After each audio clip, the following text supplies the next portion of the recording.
CastleMiner Z has an unofficial story mode not many know about. Well, kind of. While we all might know what a story mode is in a video game, we all probably don't know what CastleMiner Z is. Well, that's a good question, Timmy. I got you covered. CastleMiner was originally released on the Xbox 360 as an indie game for about $3.99 by Digital DNA Studios, which was just a Minecraft creative mode, but they later released CastleMiner Z with guns, dragons, and hell. At the time, it was the cheaper option to Minecraft because I couldn't do enough chores to make my parents happy. Sorry, Dad, I failed you.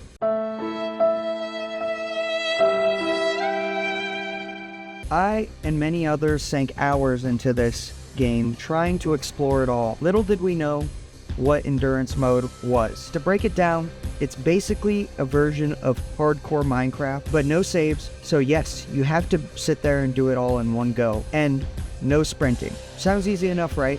Wrong. After 4 attempts and about a full day's work, we got it. What's the end goal here? Well, we have to beat the end dragon.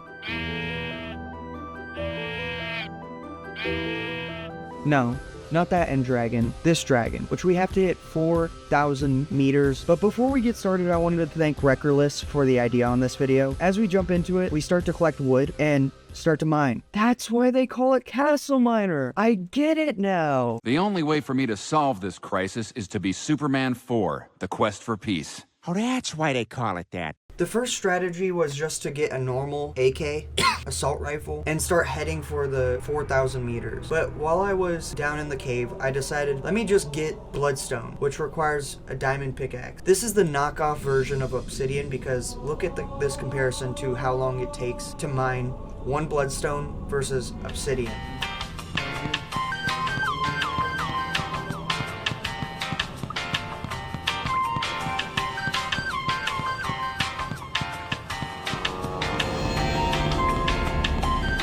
It's also the same for diamonds and gold. After I got bloodstone, David joined the VC. David Goggins. We got all kind of personalities. Alphas, betas, omegas, gammas, deltas. These motherfuckers just played out bitches. And started asking me these deep questions. Only off 2 hours of sleep, which led me to dying around 2,000 meters. Thanks, David. After that, I was like, Goggins, join in and help me. Long story short, we got to around the same point, and then he had to go get his erectile dysfunction checked. You know what that means? I just went to sleep. The next morning, I dived into the next attempt. Fully awake, fully erect. This time, I learned something. You can basically have infinite ammunition as long as you hold the same amount of bullets your clip has in your inventory and use up all of the bullets before reloading. This was huge and saved me a bunch of time. I also learned bloodstone weapons were one shot on all the zombies, which could stop us from getting overrun like we did in the previous attempts. Oh, David, no. There was also another thing I discovered that was huge. Oh my cuck. Teleporters. One-time use teleporters. Back to the location, saving us from any future deaths. But this also required diamonds, bloodstone, sand. Doing the usual grind, we got a bloodstone pistol and we were on our way to tackling all of the colorful biomes. These biomes include the starting biome, where you start at, The floating island biome, the desert biome, and the ice mountain biome. The ice mountain biome is where things get interesting. It's where we found our first pair of aliens, and make sure you don't let them goo all over you, because these guys are great for farming diamonds.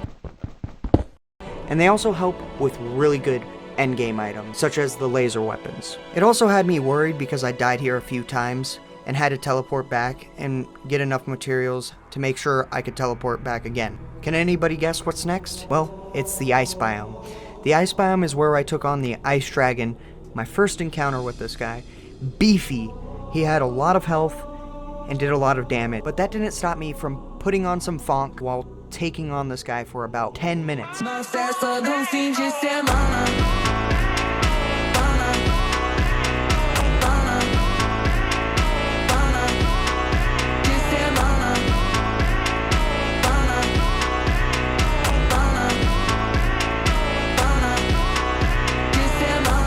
After grabbing his golden scars and materials, we headed to the outskirts, which is ore heaven. And I'm telling you, ore heaven, because diamonds here are really prevalent.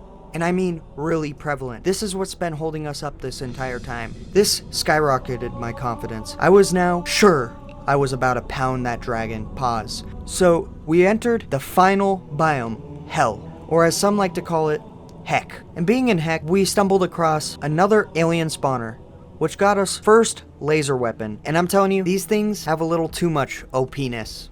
Oh, I get why people don't say that now.